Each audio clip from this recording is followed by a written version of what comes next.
North Sikkim মানে উচ্ছল খরস্রোতা নদীর শব্দমুখর ধারা। নর্থ সিকিম মানে ভয়ঙ্কর পাহাড়ি পথের আঁকে বাঁকে ছড়িয়ে থাকা অজস্র অজানা রহস্য। নর্থ সিকিম এক অমোঘ টান, যে টানে বাঁধা পড়ে আমরা যাত্রা শুরু করেছিলাম। সে যাত্রার প্রথম পর্ব আমরা শেষ করেছিলাম গ্যাংটকের এমজি মার্গে। আজ চলুন আপনাদের সঙ্গে করে নিয়ে যাব এক নয়নাভিরাম লেকে, যার নাম গুরুডং মার্গ। সঙ্গে থাকবে আরো অনেক কিছু। তাহলে চলুন শুরু করা যাক নর্থ সিকিমের দ্বিতীয় পর্ব। Good morning.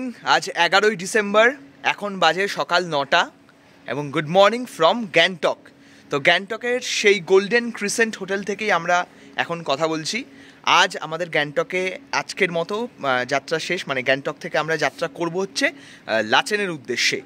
তো এবং কালকে যদি সব কিছু ঠিকঠাক থাকে তাহলে কিন্তু আমরা গুরুডং মার্গ যাচ্ছি।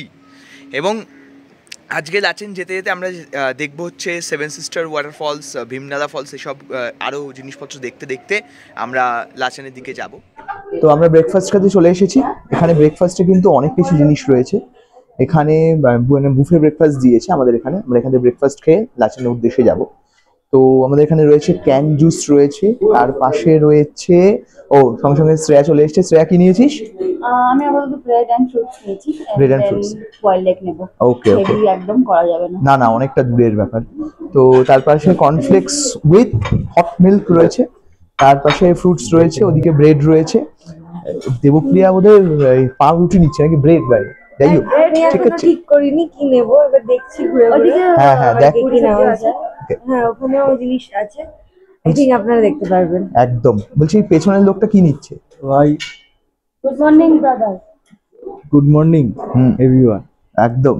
এই যে এখানে এত এইতে গন্ধপুষ্পের ব্যবস্থা, ঠিক আছে, মোটামুটি আমি একটু ময়না তদন্ত করছি কিরকম ব্যাপার, কি কি রয়েছে না রয়েছে খাওয়া যায়।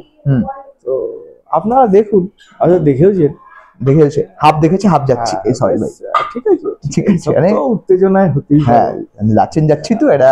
হ্যাঁ হ্যাঁ, ঠিক আছে, ভাবছি একটু কচুরি আর কি, বাঙালি তো একদম একদম গরম গরম কচুরি হবে না আর কি, খেয়ে নে। তো আপাতত এইদিকে রয়েছে পুরি ভাজি সবজি। পুরি ভাজি সবজি কে নিতে চলে এসছে? সায়ন পুরি ভাজি সবজি নিতে চলে এসছে। তো পুরি ভাজি সবজি রয়েছে, আর রয়েছে পোহা রয়েছে, উপমা রয়েছে। তারপর তো ব্রেকফাস্টটা করে যাক। এখন বাজে সকাল 10টা, আর আমরা গোল্ডেন ক্রিসেন্ট হোটেল থেকে বেরিয়ে পড়েছি। মানে আমাদের গাড়ি আসছে, আমাদের যেতে হবে ট্যাক্সি স্ট্যান্ডে, গ্যাংটকের ট্যাক্সি স্ট্যান্ডে। সেখান থেকে আমরা রওনা দেব লাচেনের উদ্দেশ্যে আজকে।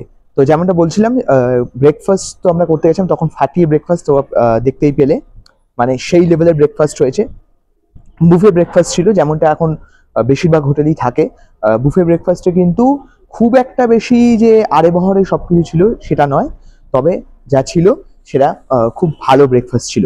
এবং মানে যে ব্রেকফাস্টটা দেখিয়েছি সেটা কিন্তু অনেক হোটেলে হয়তো দেবে না। এবং মানে একদম পেট পুরে খেয়ে নিয়েছি, জমজমাট খাওয়া দাওয়া হয়ে গেছে। আর এখন আমরা বেরিয়ে পড়ছি লাচেনের উদ্দেশ্যে। অবশেষে গ্যাংটক ছেড়ে আমরা বেরিয়ে পড়লাম লাচেনের উদ্দেশ্যে। গাড়িতে হইহল্লা করতে করতে, পাহাড়ি পথের আনন্দ উপভোগ করতে করতে আমরা এগিয়ে চললাম সেভেন সিস্টার ওয়াটারফলের দিকে।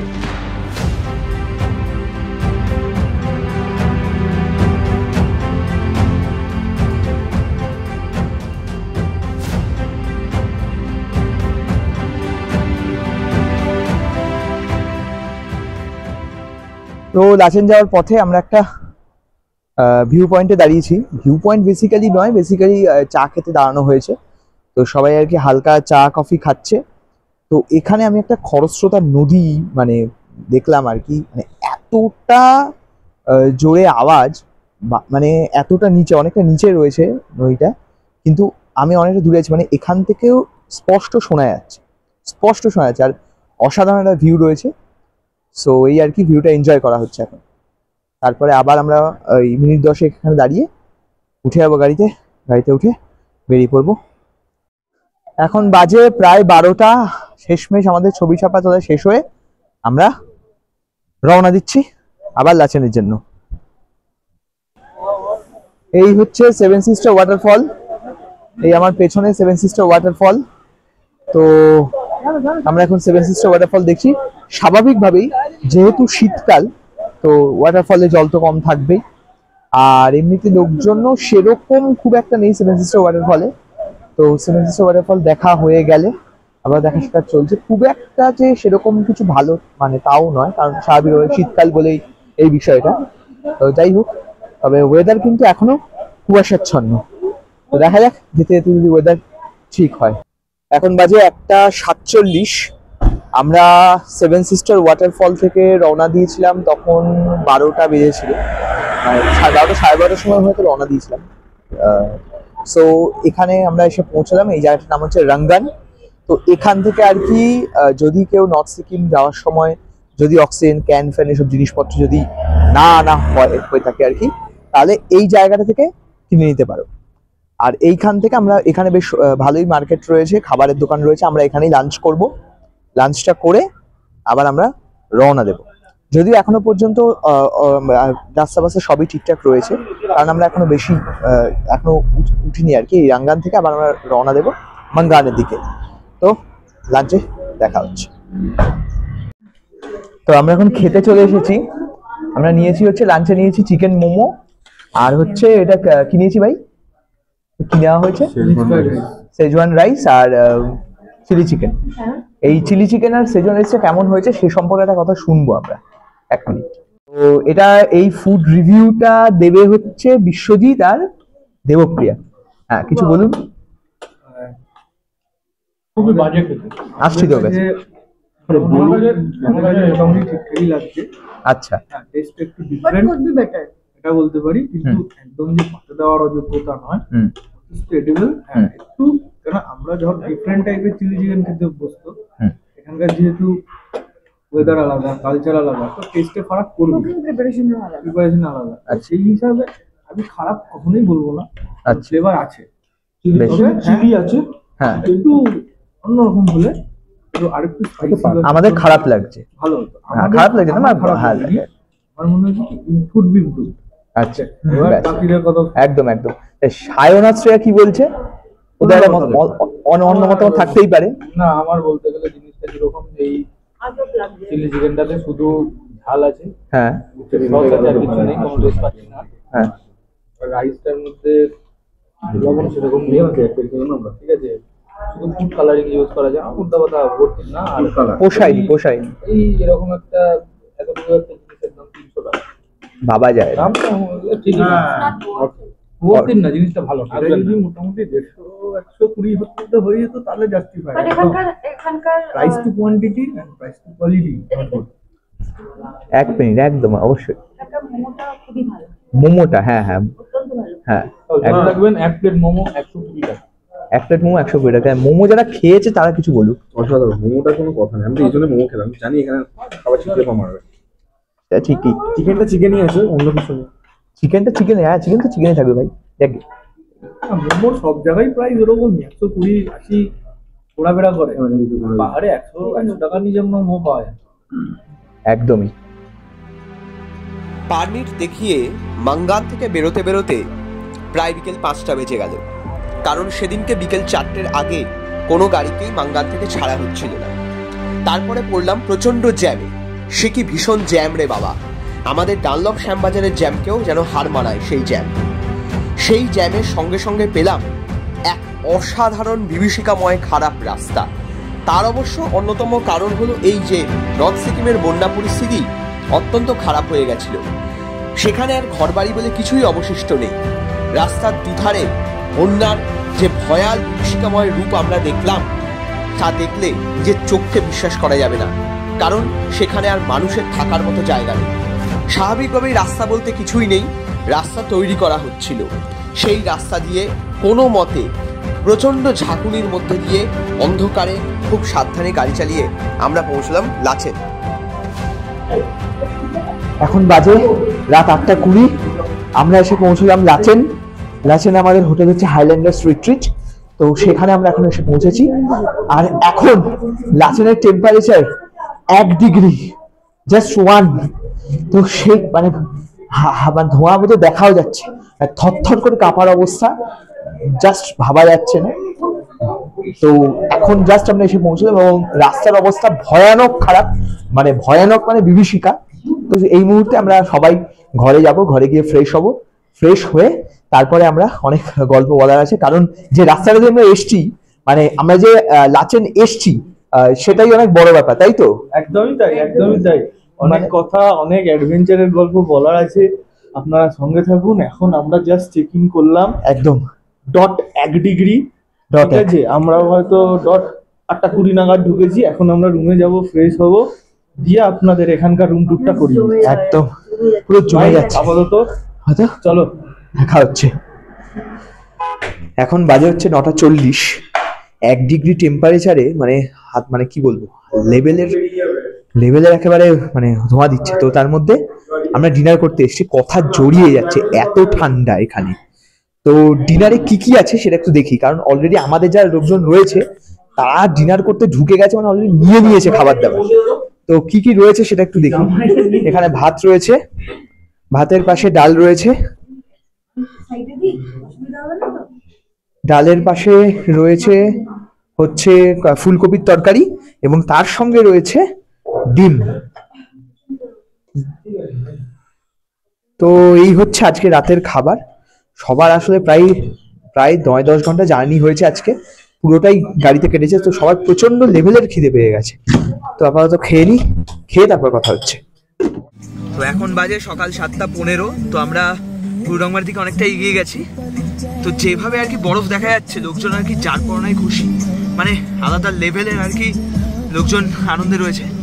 আরেকটা বিষয় বলে দেওয়া উচিত, সেটা হচ্ছে যেটা সবাই বলে এবং মানে বলে দেওয়া উচিতই, গুরুডংমার যেহেতু অনেকটাই উপরে, তো সেখানে স্বাভাবিকভাবেই অক্সিজেন কম, তো সেখানে স্বাভাবিকভাবেই শ্বাসকষ্ট হতে পারে, শরীর খারাপ হতেই পারে। সেই কারণে যতটা সম্ভব কম কথা বলা যায় ততটাই ভালো, এবং সেটা আমরাও ফলো করার চেষ্টা করছি। তো আমরা দেখতে দেখতে যাচ্ছি এখন, তো দেখা যাক কতক্ষণে পৌঁছাই। লিটারালি হাত পুরো জমে যাচ্ছে, মানে অলরেডি হয়তো আমরা জোরে কথা বলছি বলে একটু মানে শ্বাস প্রশ্বাসের কষ্ট হচ্ছে। আমি চেষ্টা করছি যতটা সম্ভব আস্তে কথা বলার, কিন্তু মানে যে উত্তেজনাটা হচ্ছে সেটা আজ ভাবা যাচ্ছে না। এবং মানে আপনারা দেখুন বিষয় কিরকম বল।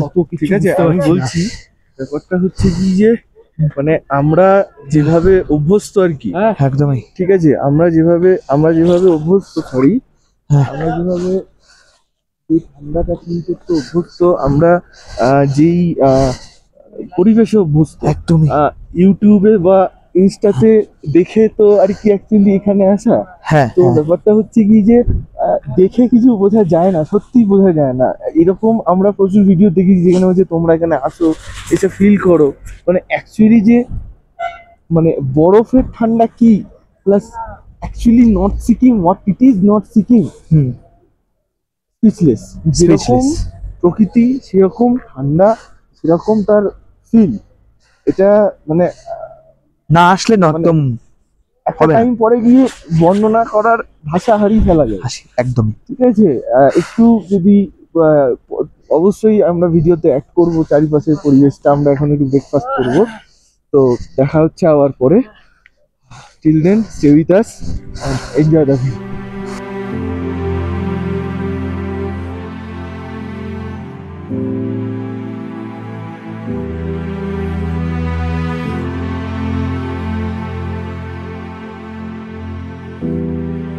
যদিও এটা আর্মি এরিয়া, তবুও যতটা সম্ভব আমরা ভিডিও করা করছি একদম সেফটি রেখে। একটা জিনিস দেখানো, সেটা হচ্ছে যে এই যে আমার পেছনে, এটা হচ্ছে ওয়ার্ল্ড হাইয়েস্ট ধোসা পয়েন্ট, অর্থাৎ সব থেকে বিশ্বের সর্বোচ্চ ধোসা খাওয়ার জায়গা বা ব্রেকফাস্ট করার জায়গা। আমরা এই জায়গাটাতেই ব্রেকফাস্ট করতে দাঁড়িয়েছি, তো আমরা ব্রেকফাস্ট করিনি, তারপরে আবার কথা হচ্ছে। জীবনে প্রথমবার বরফ দেখার অভিজ্ঞতা বোধহয় ভাষায় প্রকাশ করা যায় না।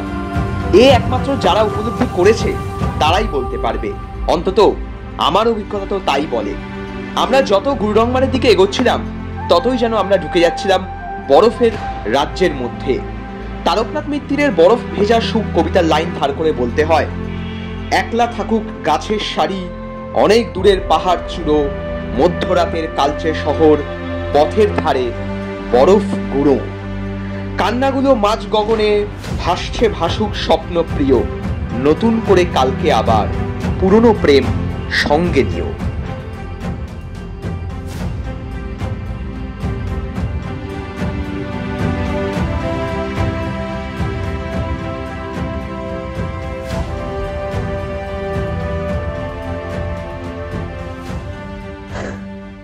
এখন বাজে সকাল 8:35।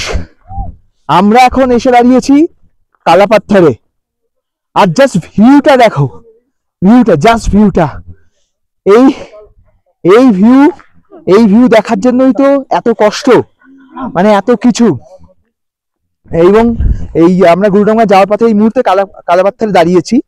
তো কালাপাথরের চারিদিকে শুধু বরফ আর বরফ, এর বাদে আর কিচ্ছু নেই, কিছু নেই। মানে বরফের মধ্যে জাস্ট রয়েছে, মানে এটা জাস্ট মানে অনেকের মানে কি বলবো স্বপ্নই থাকে। এবং মানে এখানে জাস্ট কি বলবো, মানে মন্ত্রমুগ্ধকর পরিস্থিতি, মানে এর থেকে ভালো বাংলা মানে বর্ণনা করার মতো কিছু ভাষা পাওয়া যাচ্ছে না। এবং এটাই হচ্ছে বিষয়। তো আমার যারা বন্ধু বান্ধবরা রয়েছে তাদের কাছে যাব, তাদের কাছে একটু জানতে চাইবো, যদিও একটু ফিট উঁচুতে বলে অসুবিধা হচ্ছে। ভাই একটু ডিস্টার্ব করলাম তো, দেখে যাচ্ছে একটু ছবিটা তুলবি পরে। নিশ্চয়ই। সেটা হচ্ছে যে কালাপাথরের কেমন এক্সপিরিয়েন্স ভাই? কালাপাথরের অসাধারণ এক্সপিরিয়েন্স, অসাধারণ এক্সপিরিয়েন্স। চারিদিকটা যে সাদা, পাথর দেখা যাচ্ছে না, জাস্ট পুরো লুকিং লাইক আ ওয়াও। একদমই সাদা, মানে পুরো ড্রিম লাগছে, ড্রিম কাম ট্রু মোমেন্ট। একদমই আচ্ছা, দেখে এখানে কিন্তু স্কিট হতে পারে, খুব দেখে একদম আমি স্কিট হয়েছি। একদম না একটু আসি হচ্ছে সায়ন আর শ্রেয়ার কাছে। ওরা অলরেডি বরফ নিয়ে খেলা শুরু করে দিয়েছে। একটু বরফের মধ্যে ভাই দারুণ লাগছে ভাই, দারুণ। কেমন লাগছে? এই বরফে ঢুকে যাচ্ছি ভাই, কি আস্তে আসো। পুরো বরফে ঢুকে গেছি। এবং শ্রেয়া কি বলবি কালাপাথর কেমন লাগছে? Amazing, unbelievable.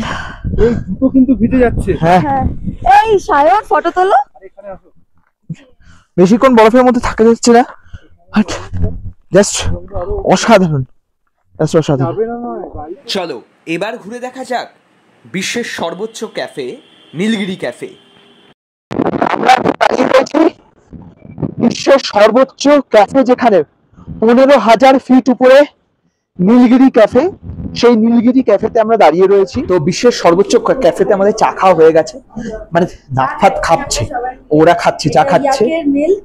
একদম চা খুব অসাধারণ টেস্ট। একদম এরা সবাই খুব কলকাতা যদিও পড়াটা উচিত না, হ্যাঁ, মানে হেভেনলি ফিলিং আসে। হেভেনলি। এরা সবাই খুব আশ্চর্য হয়ে আছে, কারণ আমি ন্যাচারালি চা খাই না, আমি নট আ টি পারসন, কিন্তু এখানে খেতে হচ্ছে। 15,000 ফিট উপরে উঠলে মানুষ কিরকম ভাবে পাল্টে যায়। হ্যাঁ বাবা, একদম সেটা তো দেখিয়ে দিয়েছি, সেটা অবশ্যই দেখতে পেয়েছে অলরেডি দ্য ওয়ার্ল্ড। এবং 15,000 ফিট উপরে যে এই ক্যাফেটা রয়েছে। হ্যাঁ, কি বলছিলি তুই? বল। বলছিলাম যে এই যে এত উচ্চতা ইন্ডিয়ান আর্মি দ্বারা চালিত এই ক্যাফে, সত্যি hats off to Indian army আর সোলজার্স, যারা এত সুন্দরভাবে এটা ক্যাফে যারা অর্গানাইজার, একদমই তাই, যারা মেইনটেইন করছে, যারা এই ব্যাপারটা ওটাই আর্মি দ্বারা মেইনটেইন করছে সুন্দরভাবে। Thank you so much. কোনো কোজি ব্যাপার নেই, বাট ইয়েট লোকেরা আসছে, চাটা খাচ্ছে, ফিলস ডেফিনেটলি গ্রেট। তো যাই হোক, বিষয়টা হচ্ছে যে এতটাই ঠান্ডা লাগছে যে আমি মানে আমার হাত কাঁপছে। তো এই যে ইন্ডিয়ান আর্মি দ্বারা পরিচালিত ক্যাফে, এই ক্যাফেতে আপনারা যদি আসেন এই পর্যন্ত, তাহলে কিন্তু অবশ্যই এই ক্যাফেটায় চাটা খাবেন। এখানে শুধু চা নয়, চা ছাড়াও আরো অনেক কিছু পাওয়া যায়, সামোসা পাওয়া যায়, মোমো পাওয়া যায়, যেটা ইচ্ছে। যদি এই নর্থ সিকিমে মানে এতটাই গুরুডাঙ্গা পর্যন্ত যারা আসবে, তারা কিন্তু অবশ্যই এই ক্যাফেটা কিন্তু একবার না একবার ভিজিট করুন, কারণ 15,000 ফিট উপরে বসে কফি খাওয়ার মজাই আলাদা। নীলগিরি ক্যাফেতে কফি খেয়ে হালকা গা গরম করে এবং তারপর সেনাবাহিনীর নির্দেশ শুনে আমরা এগিয়ে চললাম গুরুডংমারের দিকে।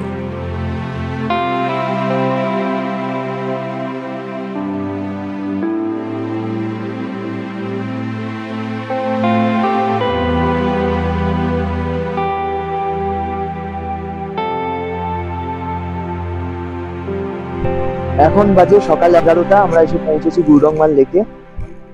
অসাধারণ ভিউ, জাস্ট ভাষায় বর্ণনা করা যায় না। হ্যাঁ, একটু হয়তো কষ্ট হচ্ছে, ঠিক আছে, আমরা যারা 8 জন এসেছি তাদের মধ্যে একজনের অনেকটাই কষ্ট হচ্ছে, সেই কারণে অঙ্কিতা বাইকে রয়েছে, বাকি 7 জন নেমেছি আমরা। যে অসাধারণ মনোমুগ্ধকর ভিউ, জাস্ট বলে বোঝানো যাবে না। একটা দিক চমকে আছে, একটা দিক একটু ঠিকঠাক রয়েছে। কেমন লাগছে? অসাধারণ। মানে গুরুডংমার লেক তো আসার জন্য লোকজন ইয়ে করে, কেমন ভিউটা না হ্যাঁ একমাত্র তারাই জানে। একদম কিছু বলতে চাই না, ভালো, আলাদা এক্সপিরিয়েন্স। কিছু বলার নেই, জাস্ট আসো, মোমেন্টস গুলোকে এনজয় করো। গুরুডংমারে প্রচন্ডই হাওয়া দিচ্ছে, স্বাভাবিক ব্যাপার এটা। এবং আমরা এখন উপরে রয়েছে, যেখানে গাড়ি যতটা সম্ভব আসতে করার চেষ্টা করছি, কিন্তু এক্সাইটমেন্ট সেই লেভেলে আসতে কথা সম্ভব হচ্ছে না, সত্যি কথা বলতে। মানে এক্সাইটমেন্টে হয়ে যাচ্ছে আর কি। দেখে তবুও আস্তে আস্তে চেষ্টা করছি, যেটা হচ্ছে যে এরপরে আমার নিচে যাবো, আসছে আসবে অনুভূতি, অনুভূতি আমরা লিটারালি ভাবতে পারি। তারপরে এত কিছু আলটিমেটলি গুরুডংমার এক স্বর্গীয় অনুভূতি।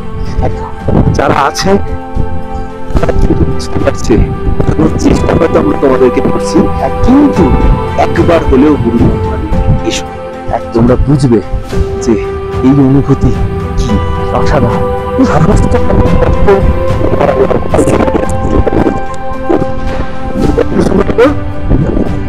তো আমরা একটু নিচে যাচ্ছি, নিচে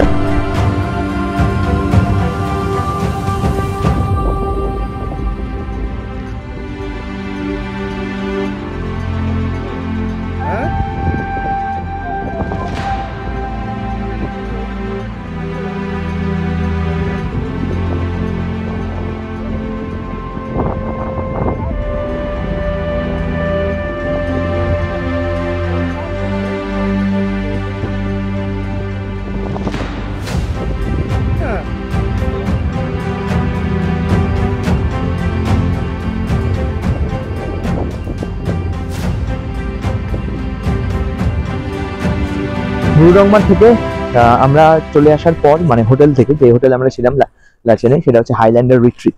সো হাইল্যান্ডার রিট্রিট থেকে আমরা জামা কাপড় নিয়ে একেবারে, মানে লাগেজ পত্র নিয়ে আর কি, লাগেজ পত্র নিয়ে আমরা বেরিয়ে গেছি লাচুংয়ের উদ্দেশ্যে। তো আমরা এখন দাঁড়িয়েছি লাঞ্চ করার জন্য।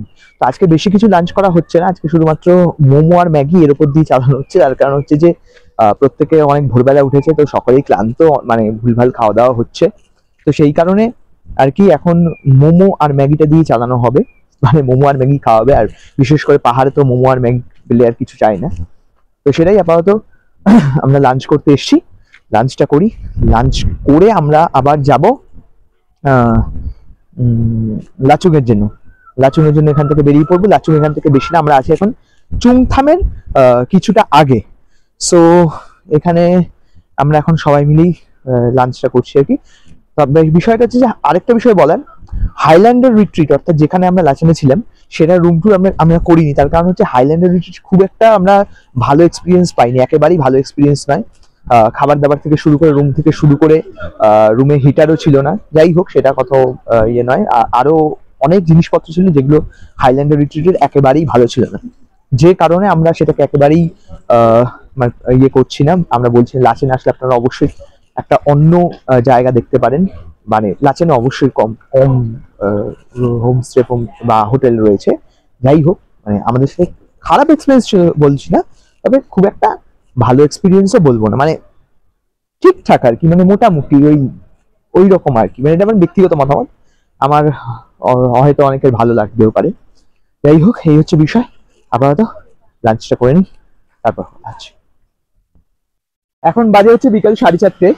আমরা লাচুং চেকপোস্ট কিছুক্ষণ আগেই পার করেছি। লাচুং ঢুকে গেছি বলা যেতে পারে। তো লাচুং চেকপোস্ট পার করে আমরা যেখানে দাঁড়িয়েছি সেই জায়গার নাম হচ্ছে ভীমনালা ফলস।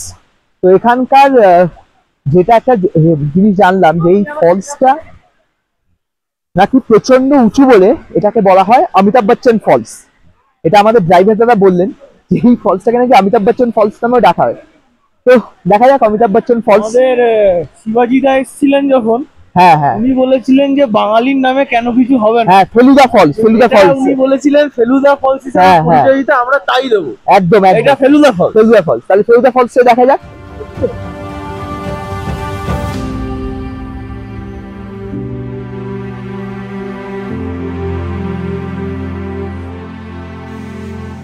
এখন বাজে ঠিক বিকেল 5:20।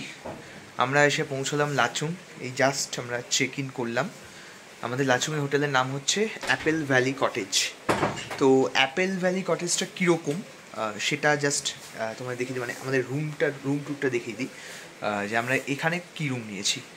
তো চলো দেখে নেওয়া যাক। এই হচ্ছে আমাদের রুম নাম্বার 204। রুমে ঢুকেই রয়েছে আলমারি, যেমনটা গ্যাংটকে ছিল, ভালোই বড় আলমারি দিয়েছে। তার সঙ্গে তার পাশেই একদম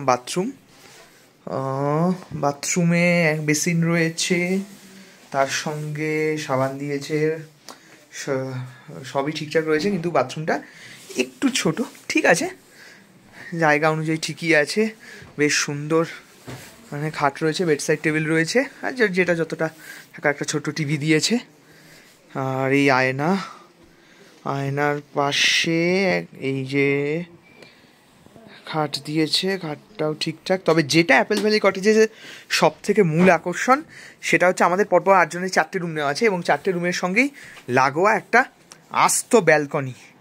মানে এখান থেকে পাহাড় দেখতে রাত্রিবেলা যে কী অসাধারণ লাগবে সেটা জাস্ট বলে বোঝানো যাবে না।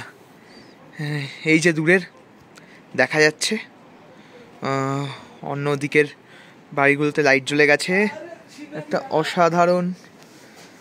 অসাধারণ ব্যালকনি, এবং ব্যালকনিটায় বসে আড্ডা মারতে যে কি সুন্দর লাগবে সেটা বলে বোঝা যাবে না। মানে লাচেনে খুব একটা ভালো না থাকলে লাচুংয়ে এইটা একটা মানে অন্যরকম ব্যাপার, এটাই সব থেকে ভালো লাগলো।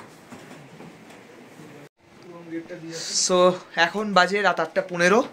আমরা লাচুংয়ে এসেছি মোটামুটি ঘন্টা 2 হলো। তো আমরা এখন ডিনারটা করতে যাচ্ছি, তার কারণ এখানে স্বাভাবিকভাবেই পাহাড়ে ডিনার খুব তাড়াতাড়ি করতে হয়, সেটা তো এই রয়েছে। তো কালকে আমাদের ভোর বেরোনোর প্ল্যান রয়েছে, কারণ যেহেতু এখন সিকিমের রাস্তাঘাট খুব খারাপ। তো আমাদের যিনি ড্রাইভার দাদা রয়েছেন তিনি বলছেন যে সকাল 6টার মধ্যে না বেরোলে আমরা কালকের যে ভিউ পয়েন্টগুলো রয়েছে, অর্থাৎ কালকে ইয়ুমথাং ভ্যালি যাব আমরা, আর যাব হচ্ছে 0 পয়েন্ট, তো সেগুলো আর কি যেতে পারবো না। তো সেই কারণে আজকে একটু তাড়াতাড়ি খেয়ে দিয়ে শুয়ে পড়ার প্ল্যান রয়েছে। সো সেই কারণে আমরা যাচ্ছি এখন ডিনার করতে। তাহলে দেখা হচ্ছে ডিনার টেবিলে। আমরা ডিনার করতে চলে এসেছি। তো লাচেনের মতোই এখানে ডিনার রয়েছে, লাচেনে যা যা ছিল, 1-2 শুধুমাত্র এক্সট্রা আইটেম রয়েছে। লাচুংয়েও সেরকমই শীত রয়েছে, আর যেটা হচ্ছে ভাত রয়েছে, ডাল রয়েছে, মাশরুমের তরকারি রয়েছে, ফুলকপি রয়েছে, আর ডিম রয়েছে। এই হচ্ছে আজকের ডিনার। তো আমরা এখন ঝটপট ডিনারটা করে নিই, কারণ আজকে একটু তাড়াতাড়ি শুতে হবে, কারণ কালকেও খুব ভোর বেরোনো রয়েছে। সো ডিনারটা করে নিই। তাহলে আজ আপাতত এই পর্যন্তই। আবার দেখা হবে তৃতীয় তথা শেষ পর্বে, যেখানে আপনাদের সঙ্গে করে আমরা নিয়ে যাব 0 পয়েন্ট আর ইয়ুমথাং ভ্যালি। কেমন লাগলো জানাতে ভুলবেন না কিন্তু কমেন্ট করে। আর হ্যাঁ, সুস্থ থাকবেন, ভালো থাকবেন, এবং অবশ্যই বেল আইকন টিপে সাবস্ক্রাইব করে দেবেন। Tata and good bye.